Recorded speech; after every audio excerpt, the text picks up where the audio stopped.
To recognize Africa's permanent seat in the Security Council. Speaking during the second day of the Africa Forward Summit at KICC, Ruto further said that Africa must become a competitive industrial hub.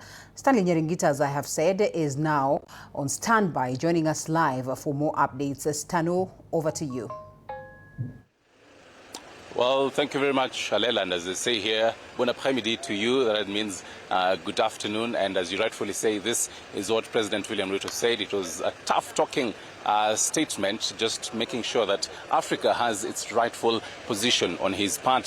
France President Emmanuel Macron said that France is not looking to give aids to Africa and Kenya particularly, but then it should be co-investment, a win-win kind of situation. This particular session began early in the morning with the opening statements from President William Ruto, as well as France President, as well as the UN Secretary General and the AUC chairperson. And this conversation is going to be going on up to the evening, just discussing, different conversations around agriculture, the energy as well, the green energy, health as well. We're going to be having closed door kind of roundtable conversations. But before I continue, still on matters, the co-investments, I got an opportunity to talk to, her name is Eleanor Carhuant. She is a minister delegate for Francophonie, that is the French speaking countries, international partnerships and French nationals abroad, government for France. She was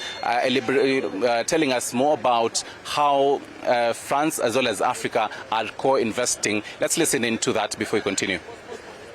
That by ensuring you're responding to the needs, in this case of Kenya, and by ensuring so that you're investing in the fields that they've identified as priority, and one of them, of course, is education, capacity building. I was here 2 months ago inaugurating the TVET Center, which was a very good program. There's also, yesterday there was a inauguration of the, well, not exactly of the campus yet, because it's yet to be built, but the enlargement of the campus, and this is also a cooperation between France and Kenya through the University of Nairobi. So there are many projects that are addressing this in particular.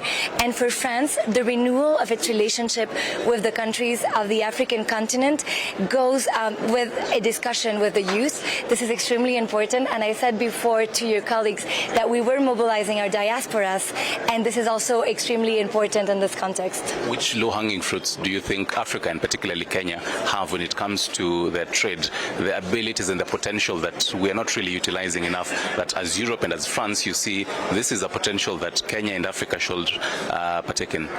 In Africa in general, I think there is a lot of potential for developing, for innovating, for developing AI, new technologies, and it's perhaps difficult to see because it requires infrastructures, but it is what we need also in many countries of the continent, and this is why we have companies like Orange that are investing in capacity. Yes, definitely we'll be expected to see how these sustainable investments between Africa and France continue. I'll be pitching camp here up to around the evening when President William Ruto as well as Emmanuel Macron, who is the French president, will be giving the closing statements, as well as something called the Nairobi Declaration. We'll be waiting to see the commitments that African countries as well as France will be giving. Until then, I'll be giving you, particularly on our digital platforms, so stick around for that.